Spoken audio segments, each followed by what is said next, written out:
No, it makes sense. Yeah. Within subjective experience. It's a qualitative thing, it's a value thing. Anyway, sorry, where were we? So I wanted to link this to the conversation between Muhammad Hijab and Peterson, and then Peterson and Dawkins, because this shows. I haven't seen Dawkins one yet. I haven't heard about it. Okay, but I'll summarize what the issue was. So in the beginning of the discussion between Hijab and Peterson, Hijab was speaking about the beliefs that we have in Islam, and then he also mentioned an argument for God's existence. And Peterson was not really interested. He was more like... Because Peterson said, quote, why do you use propositional logic? Yes. And at that point, the conversation took a tangent. Yes.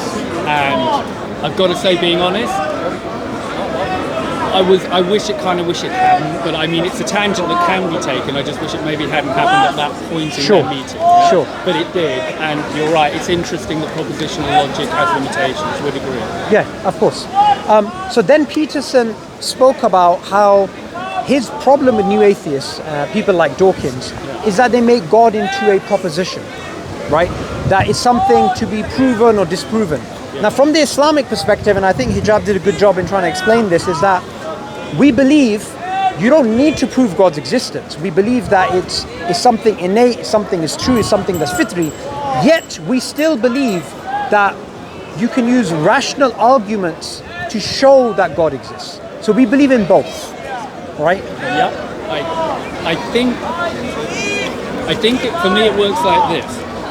Intellect and rationality is amoral. It is not a moral quality. It's not a spiritual quality. You can be very analytical. Say that again. It's not a moral quality. No, before that.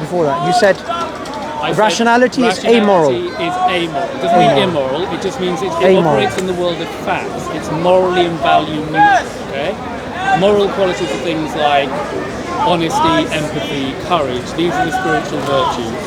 And the analytical tool is just there to help you. I'd say it's a metaphor is like climbing a mountain, yeah? There's a moral mountain to climb. You're only going to climb the moral mountain using courage, empathy, strength, etc. Yes? The moral virtues. You use the analytical tool just to help you to work around the obstacles, yes?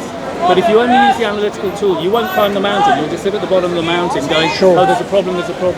So it's a very, very secondary tool, and it shouldn't be overrated. Sure. Just before we carry on there's a verse of the Quran I wanted to bring out on my phone, but I'm going to paraphrase the meaning of it. Okay. It's that God says the worst people, essentially, are those who do not reason.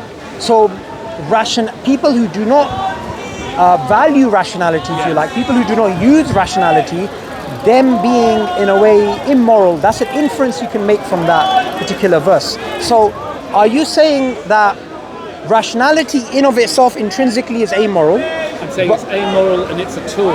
It's an incredibly powerful tool. But if somebody doesn't use it, would you say that they are immoral? Because I believe they are immoral. No, there I don't, because I'm basically mystic and more Sufi, Kabbalistic.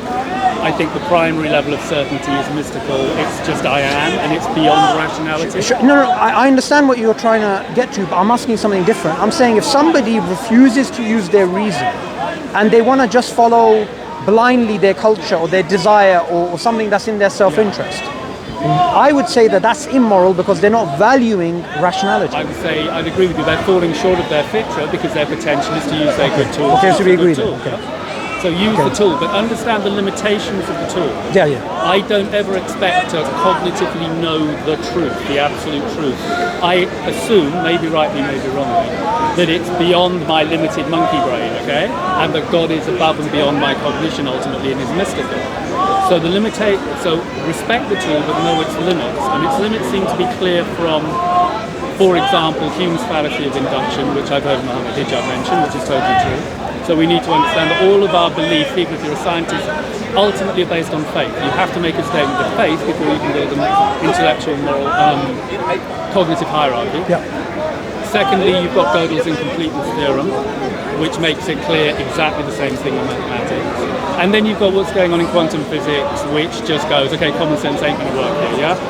So all of those things tell you there's a boundary condition on knowledge, which is why in conservative Islam, correct me if I'm wrong, I think you're overvaluing that kind of cognitive knowledge. It's not the most powerful tool, and it's not a moral tool. So it's not the most powerful, but it is a tool which God has given us. Agreed, but you just put it at the top of the hierarchy. No, I didn't put it at the top. The top in my hierarchy was our fitrah. I thought you said knowledge. I'd agree with you with fitrah. Yeah. Okay, fitrah's at the top? Yeah. Yeah. That's the thing towards everything should aim. It's like a compass. No, it's not where it aims. The fitrah allows you to see the rest of the world. So rationality wouldn't function unless you had the fitrah. Now, I just want to make a little point here. We usually, when we talk about I think, therefore I am, and going back to these initial propositions, we speak about Descartes. But Descartes, we can argue, took this from Ghazali. Because Ghazali, I'm sure you're aware of... I don't know, I'm very badly rated these Sure. Ghazali was one of the most well-known Islamic jurists, scholars, philosophers in history. So he existed before Descartes. Many of his writings, actually, because remember, the Islamic world was more advanced than Europe, and then Europe got that through the Renaissance. So many of his teachings and writings you will find in Enlightenment thinkers, right? So one of them is in regards to this. So there's a lot of resonance between the writings of Descartes, who came later, and Ghazali. The difference being, Ghazali, in terms of his spiritual writings and his sort of belief in God, he articulates himself in a more coherent way than Descartes. And I think that's what I'm trying to, those are some of the arguments I'm trying to elucidate. How about I just take your word? Okay. Why not? I think, you know, I think you should look up his writings. I think whatever's true is true, and whatever's good is good, and to an extent, to me, whatever culture or history it comes from is secondary. I don't, you know, whether it was from whichever tradition, the Western or Islamic, if it's good, it's good. And I'm sure that the Islamic tradition has contributed a huge amount. And it carried the Aristotelian tradition for the West when we hit the Dark Ages, so thank you. But, you know, reality for me is now the here and now. Yeah. And I think the religious, the spiritual journey is an individual one of one-to-one with God, not a collective tribal thing. So I'm not taking any credit or discredit for what my tribe's done. I'm responsible for me. Well, in Islam, it does teach you that rather than following your society, you will be accountable yourself. Yeah. So there is that. I'm being judged on my personal moral choices. I'm not responsible for other people. You're not, but you do have a responsibility of enjoining the right and forbidding the wrong. That is. I'm entangled with other people, but that my other people are secondary to my primary. If there's a God as you envisage him, he'll be asking me how I conducted my life on Judgment Day based on my choices, not what members of my tribe did. Yeah. I mean, it's mainly about an individual responsibility that you actually have. So we're not really disagreeing on much. I actually wanted this to. Is good. This is good, but sometimes disagreement down here. We can start disagreeing if you wish, but I have areas I'd like to investigate. Yeah, there are areas I'd like to investigate. I actually wanted to grab a coffee, and I had a conversation to actually get. I'm going to be coming next week, so we can have a disagreement if you want next week. Because agreement's good, but it's also good to get into which points we disagree on, because I think fundamentally I want to try and convince you. Now, I know you don't like preaching, I know you don't like, okay, but I want to try and convince people that I meet that when it comes to Allah, when it comes to God, it's not just that it's metaphorically useful, it's pragmatic. It is absolutely true. I know you don't like absolutes, but that's No, I do like absolutes. My driving instinct is to try and find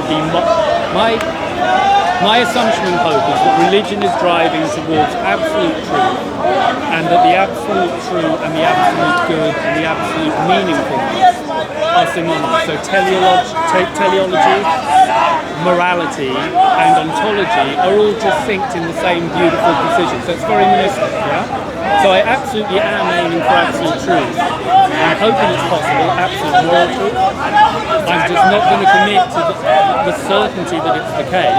So I'm using modal. But you're not going to commit yet. You don't know whether you may commit in the future. I think I'm morally obliged to be honest. I think honesty is a virtue. If I'm going to be intellectually honest, and I'm going to believe in a self-consistent universe, when I see inconsistencies, I have to respond to them. So I'm not 100% committing. And also I already know from the Prosecco was a completely theorem Hume.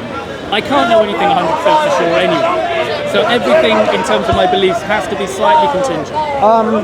But I work with the best odds. All you can do is play the best odds. and I look at the best gods I can, and then modify them as realistically and honestly as I can.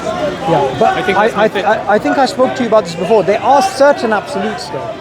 There are certain absolutes that you can't be, for example, experience. The fact that you are experiencing reality. To me is an absolute. Yeah, that's an absolute.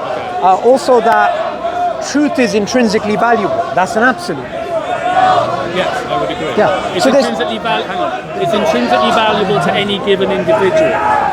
I don't think what I can't do is I don't think it's possible to make statements of absolute moral certainty as propositional generalities. For example, thou shalt not steal. Okay? I think all religions, not just Islam, have a problem with this, and it's a contextual problem, which is I don't think it's always objectively true that you shouldn't steal. There are given scenarios in which maybe you should steal. So although as a general rule it's excellent, it's meant to be interpreted as a general rule. And the moral absolutes only ground down at the individual level. Sure. That's when the absolute comes into play. Sure, You're not going to get but it's important to make a distinction here, which is that Islam doesn't say thou shalt not steal is an absolute. It doesn't say, like for example, things in some of the other commandments, like thou shalt not take a life, right? Yeah. Islam doesn't say that those things are absolute. When it comes to only God is worthy of worship, Islam will say, yeah, that's absolute.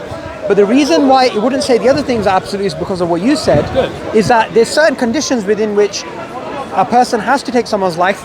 If you could have somebody who's about to take Hitler's life, which will save the lives of millions of people. Exactly. So, do you understand? Yeah, no, we totally agree. Because I've heard Muhammad Hijab say, he said, we say that these rules are objective, but they're not absolute. Yeah. And I'm instinctively hunting for the absolute, because under the bonnet of this, presumably there are absolutes, and I think the absolutes occur when you ground it out at the level of the individual. Yeah. But the absolute, even within the Ten Commandments, like I mentioned, is that there's none worthy of worship except God. Meaning nothing you should have your absolute fear, love and hope except the Creator. I need to think about that more, because literally walking to the park today, my initial assumption was generalized propositional statements can't be absolute, but I'm starting to suspect that only applies to negative assertions, things you shouldn't do. But it might be possible to make absolute positive assertions because they're aspirational to an ideal, yeah? Yeah, but you can, I think, make it with negative statements too, because you can say you should never worship anyone besides God. That's a negation. Okay, I wouldn't agree with that one, and here we now. If you've got to go, this is a debate. Let's return to these points. I'm deep. It's great speaking to you. It's really good to see you. Really. I haven't seen you in a while, and you're taking care of yourself as well. I had to go away for a couple of years, and you look like you have a bit of a tan as well. Yeah, it's really nice, and I'm glad that you're back. You haven't been around. Do you want to grab a coffee just before I have another conversation? Yeah, for sure. I'd love to grab you a... Yeah, I love. Well, hang on.